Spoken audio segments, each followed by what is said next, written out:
પંચમહાલના હાલોલમાં 1 લાખની લાંચ લેતા ઝડપાયેલા પીએસઆઈના રિમાન્ડ મંજૂર કરાયા છે।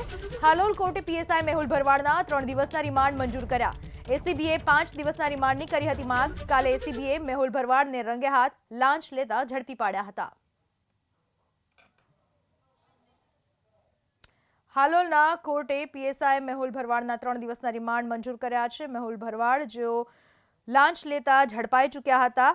આરોપીને માર ન મારવા બાબતે રૂપિયા 2.5 લાખની લાંચ માંગી હતી અને એ જ 2.5 લાખની લાંચ લેતા એસીબીએ મેહુલ ભરવાડને રંગે હાથ ઝડપી પાડ્યા હતા। ત્યારબાદ તેમને કોર્ટમાં રજૂ કરવામાં આવ્યા।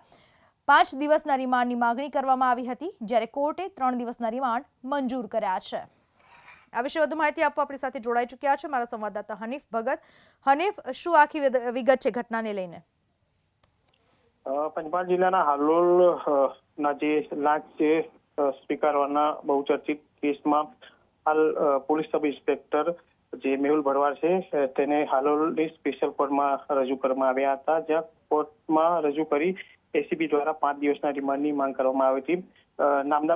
નામદાર હાલોલ કોર્ટે મેહુલ ભરવાડના 3 દિવસના રિમાન્ડ જે છે મંજૂર કર્યા છે અને હાલ એસીબી દ્વારા પ્રોબેશન પીએસઆઈ મેહુલ ભરવાડ અને જે 5 દિવસના રિમાન્ડ માંગ કરવામાં આવી હતી તે સંદર્ભે કોર્ટ દ્વારા 3 દિવસના જે રિમાન્ડ મંજૂર કરવામાં આવે છે અને હાલ આ સમગ્ર મામલાની જે તપાસ જે છે મહીસાગર એસીબી ની ટીમ દ્વારા કરવામાં આવી રહી છે અને આ રિમાન્ડ દરમિયાન અનેક ચોંકાવનારી હકીકતો સામે આવે તેવી શક્યતા છે। સમગ્ર મામલાની વાત કરવામાં આવે તો હાલોલ ગ્રામ્ય પોલીસ મથકમાં નોંધાયેલા છેતરપિંડી અને વિશ્વાસઘાતના ગુનામાં આરોપીની મારઝૂડ તેમજ હેરાન ન કરવા બાબતે પોલીસ સબ ઇન્સ્પેક્ટર મેહુલ ભરવાડ દ્વારા ફરિયાદી પાસેથી રૂપિયા 3 લાખની માંગ કરવામાં આવી હતી, જે બાદ 2.5 લાખમાં ડીલ થઈ હતી।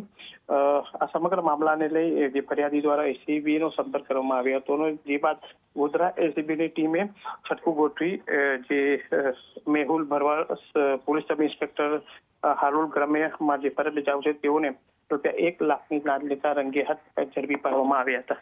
જી, આભાર આપનો તમામ માહિતી બદલ।